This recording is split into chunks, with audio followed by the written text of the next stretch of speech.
What is going on, guys? In this episode of Boost Weasel, we want to make a new floor out of pallets. We've already done it in the other workshop. This is what it looks like. This is the most cost-effective way to get a nice looking sturdy floor in your garage that people are going to love. It looks like polished. It looks absolutely amazing. It can take anything. I fix cars on it all the time. So hang around and I'll show you how to do it. Right, another piece of advice, wear foot protection. Otherwise, if you get these through your shoes, it's going to be sore. Right, the first thing you need is hammers and a crowbar. If you get one of these nice flat guys, they're very handy to get in between the wood and to take out nails also. You need pliers. If you have nails that are stubborn to get out, you can just pull them out. Saws, hand saws, jigsaws, circular saws, anything will really do. You need flap discs and an angle grinder. That's just to sand the surface of the wood, the rough parts. You need these guys, they're raw plugs. We're using 80 mil raw plugs to punch them boards into the floor. You need wood adhesive. We're going to make a filler out of that with water and sawdust to close any gaps that are left on the floor. Knife and pen. Pen just to mark the wood where you cut it, and the knife to cut your felt. That brings us on to the felt. You need either felt or a foil to put underneath the floor just to give it that separation layer.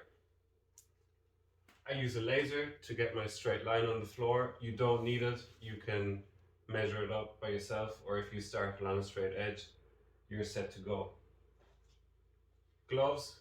Definitely wear gloves if you get cut by any of these rusty nails, splinters. It's just sore and it's not nice. And last of all, you need a good drill. We're using this guy. It's a Makita. I personally prefer Makita to anything else, but Milwaukee, whatever you have, will do the trick. And you need a drill bit. Depending on how much floor you do, you might need 2 or 3 of these guys because they do wear out. And yeah, that's all you need.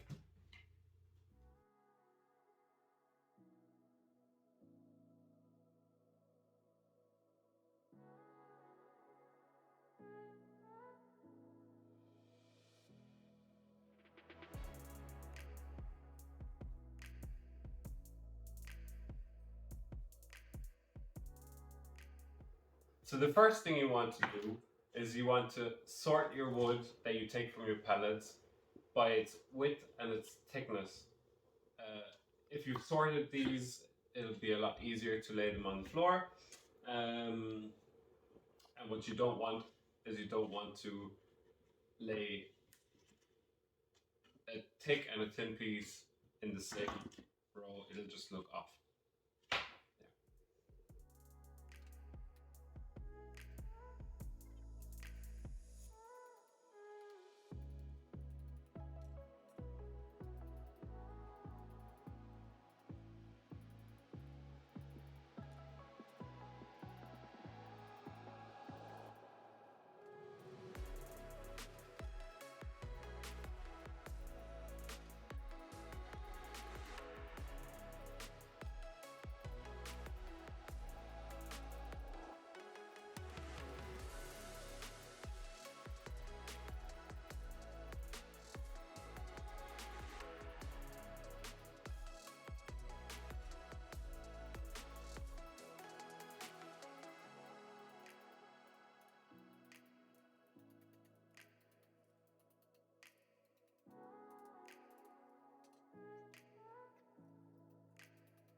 you. Look at this. Look at this hole. There. Don't worry about big holes like this. You can just fill them up with filler later. This is the effect that we're going for anyway. So the rougher it is, the better. This is where your pen comes in handy. Just mark where you have to cut.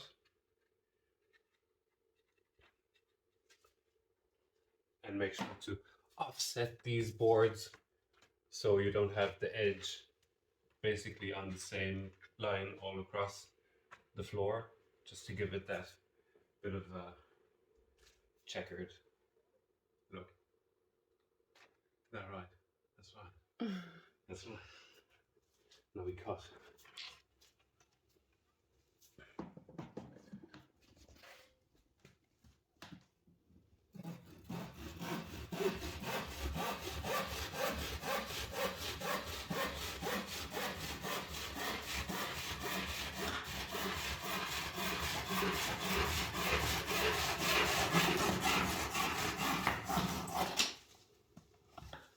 Here, look.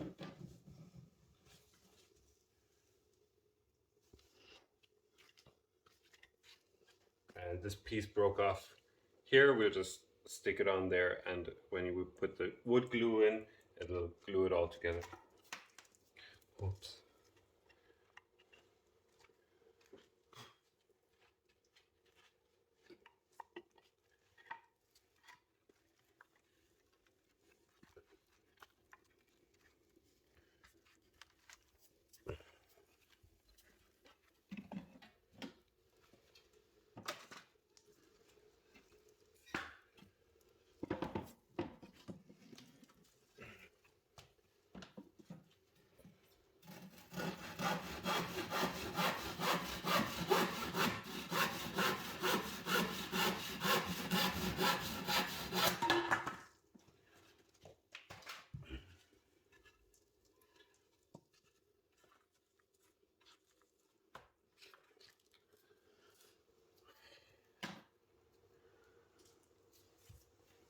Also, this is where the thickness comes into play. So if you have a really thick one and you lay it the next row, you have a lot of sanding to do to get this down to the same level as this. So what you can do is you can get a little bit thicker and basically gradually come up to that height. So you're more gradually coming up to this thickness, and then if you need to, you can go back down again. So it's easier to sand, and you have a little bit of a bump, but that's what we're going for anyway.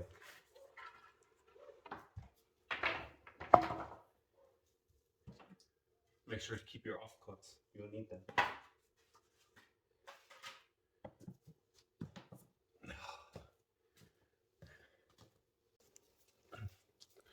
The best thing to do here is lay out 3 lines after another, just to make sure you have enough of the same width for the whole length. And then just drill, I like to drill 3 holes in each of these, unless obviously they're shorter, then it will only be 2. So roughly every 40 centimeters, 50 centimeters, drill a hole, and then all you do is anchor them down with the raw plug in those places, and that will bond them to the floor. Before you drill, make sure they're snug up against the wall.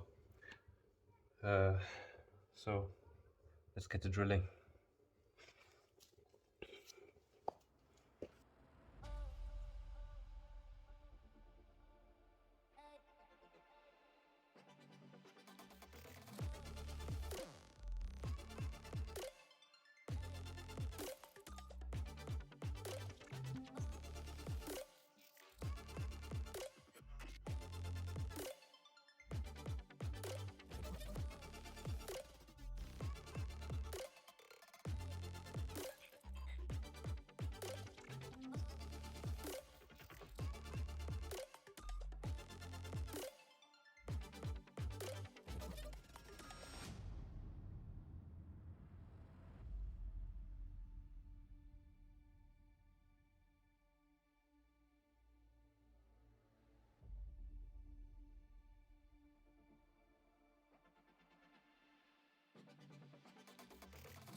And like I said, for the shorter ones, you only need 2.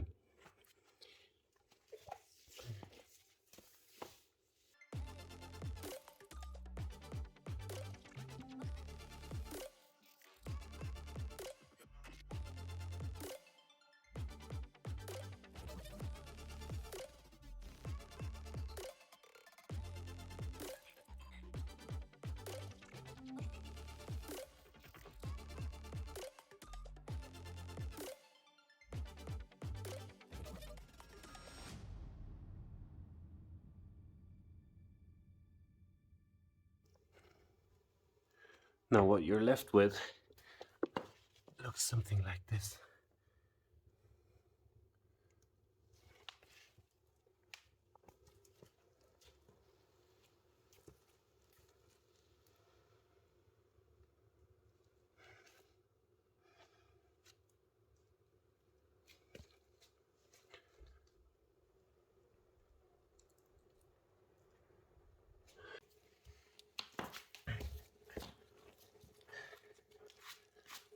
I don't punch these in all the way as I'm going along, because you can see if you've missed a few holes as you go along.